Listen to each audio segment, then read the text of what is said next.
بسم اللہ الرحمن الرحیم۔ السلام علیکم، اللہم صلی علی محمد و آل محمد۔ آج کے جدید دور میں کسی چیز کے بارے میں معلومات حاصل کرنا مشکل نہیں رہا، کیونکہ انٹرنیٹ نے اس کا حصول آسان بنا دیا ہے۔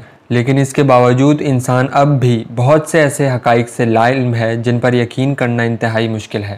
آج کی یہ ویڈیو ایسی ہی عجیب و غریب اور دلچسپ حقائق کے بارے میں ہے جو کہ آپ کی معلومات میں ضرور اضافے کا باعث بنے گا۔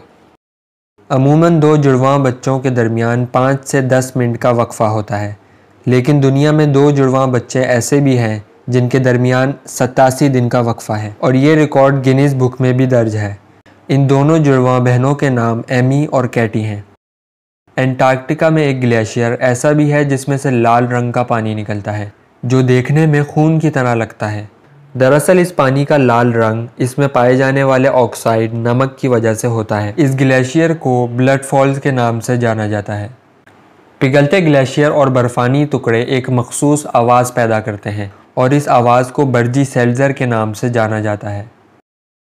1923 میں نیو یارک میں فرینک ہیز نامی شخص نے مردہ ہونے کے باوجود گھوڑوں کی ایک ریس میں فتح حاصل کر لی۔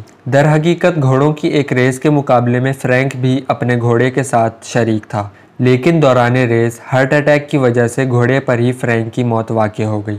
تاہم وہ گھوڑے سے گرا نہیں، یہاں تک کہ گھوڑا سب سے پہلے اختتامی لائن پار کر گیا۔ نیدرلینڈ میں واقع خیتھون نامی گاؤں میں ایک بھی سڑک موجود نہیں۔ یہاں عمارت کو آپس میں منسلک کرنے کے لیے نہروں کے اوپر پل تعمیر کیے گئے، اور اسی وجہ سے اس گاؤں میں گاڑیاں بھی نہ ہونے کے برابر ہیں۔ دنیا میں ہر شخص کے زبان پر موجود نشانات انگلیوں کے نشانات کی مانند ایک دوسرے سے مختلف ہوتے ہیں۔ دنیا میں ایک ایسے پیانو کا بھی وجود تھا جو بلیوں کی مدد سے تیار کیا گیا تھا۔ یہ پیانو 17ویں صدی میں جرمن اسکالر ایتھنسس کرچر نے ڈیزائن کیا تھا۔ دی کیٹزن کلیویئر نامی یہ پیانو بلیوں کے پنجرے پر مشتمل ہوتا تھا۔ کینٹکی میں کئی نسلوں سے ایک ایسا خاندان آباد تھا جن کی کھال کا رنگ نیلا تھا۔ دراصل اس خاندان کو ایک انتہائی نایاب جینیاتی بیماری لاحق تھی جسے میتھیموگلوبینیمیا کے نام سے جانا جاتا ہے۔ امید ہے یہ ویڈیو آپ کو ضرور پسند آئی ہوگی۔ جلد ہی ملیں گے اگلی ویڈیو کے ساتھ۔ السلام علیکم۔